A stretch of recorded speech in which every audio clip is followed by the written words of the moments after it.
जलाशय है, उमियम झील इसे कहते हैं, इसे बारह पानी भी कहते हैं। उमियम का शाब्दिक अर्थ उमी मने बड़ा और यम मने जल, यानी बड़ा जल। नॉर्थ ईस्ट वैसे भी बहुत खूबसूरत है, लेकिन इस झील को देख के एंट्री पॉइंट पर ही इतनी खूबसूरत जगह दिख रही है। कहते हैं कि इस जलाशय की जो है का निर्माण जो है 1960 में हुआ था। और शाम काफ़ी हो गई है, हम लोग बोटिंग नहीं कर पा रहे हैं यहाँ पर बोटिंग भी अलाउड है, लेकिन हम लोग देर हो गई तो टिकट नहीं मिला, क्योंकि बोटिंग 6 बजे के बाद बंद हो जाती है शाम को। तो अब सनसेट भी हो रहा। तो कुछ देर ढलती शाम की खूबसूरती को निहारते हुए लेह के सहारे सहारे वापस चलते हैं। 87 वर्ग मील में फैले हुए इस जलाशय का निर्माण मुख्य रूप से बिजली उत्पादन के लिए किया गया था। कुछ किंवदंतियों के अनुसार इस जलाशय की भी एक कहानी है कि दो बहनें साथ साथ रहती थी। उसमें से एक बहन जब बिछड़ गई और दूसरी शिलोंग पहुंची, तो उसके आंसुओं से ये जलाशय बना है। वैसे ये एक कृत्रिम झील है और यहाँ झील के बारे में कुछ इन्फॉर्मेशन भी लिखी हुई। शिलोंग की एक बहुत खूबसूरत सी सुबह है, और अब हम लोग तैयार होके जा रहे हैं शिलोंग से चेरापूंजी।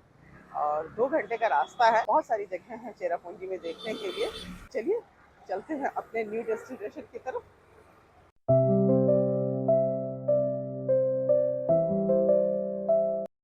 दोस्तों अब हम पहुंच गए हैं एलिफेंट फॉल। ये है एलिफेंट फॉल, 3 स्टेप्स में ये फॉल है। एरो से बताया हुआ है कि फर्स्ट स्टेप का जो फॉल है किधर है, सेकेंड स्टेप का जो फॉल किधर है, थर्ड स्टेप का, 3 स्टेप्स में ये फॉल है। जो फॉल है उसका फर्स्ट पॉइंट है, और काफ़ी चारों तरफ जंगल है, और इस जंगल के बीच में से ये कुछ रॉक है, उस पर से ये पानी रिस रिस के आ रहा है।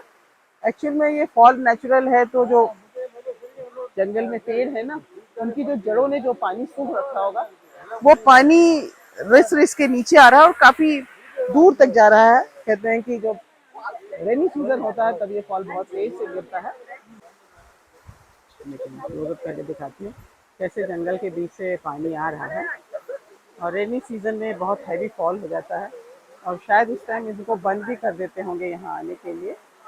तो चलिए, ये फर्स्ट स्टेप है, इसके बाद से अब दूसरे स्टेप की तरफ चलते हैं। देखिए चारों तरफ घना जंगल है इसके। चलना है, सेकेंड स्टेप ये है इसका।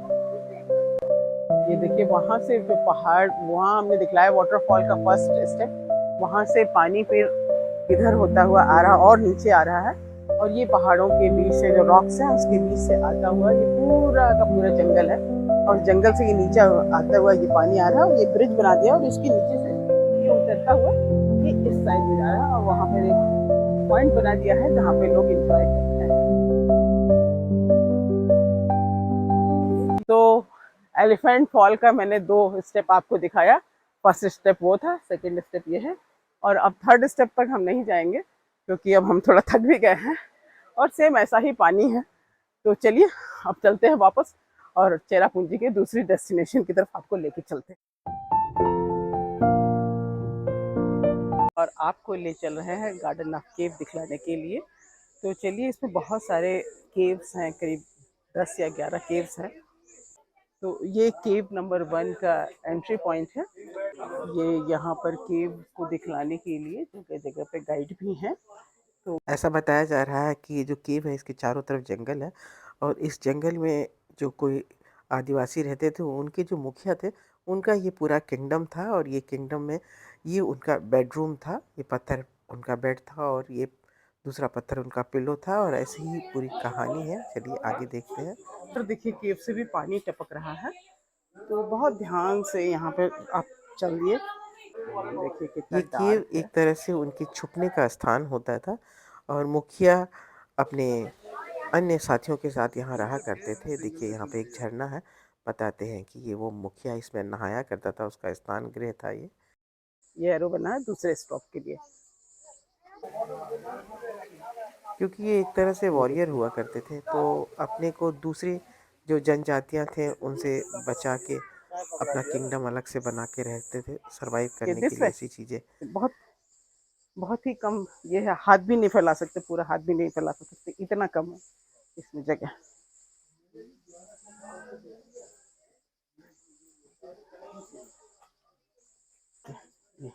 केव कैसा है, बिल्कुल जगह जगह लाइट भी लगी हुई है, लेकिन फिर भी अंधेरा तो है ही। केव से पानी टपक रहा है, ये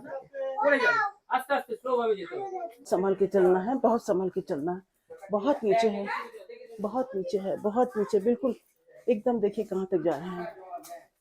ऐसे ही ऐसे अंदर 9 नंबर पे ब्रिज है।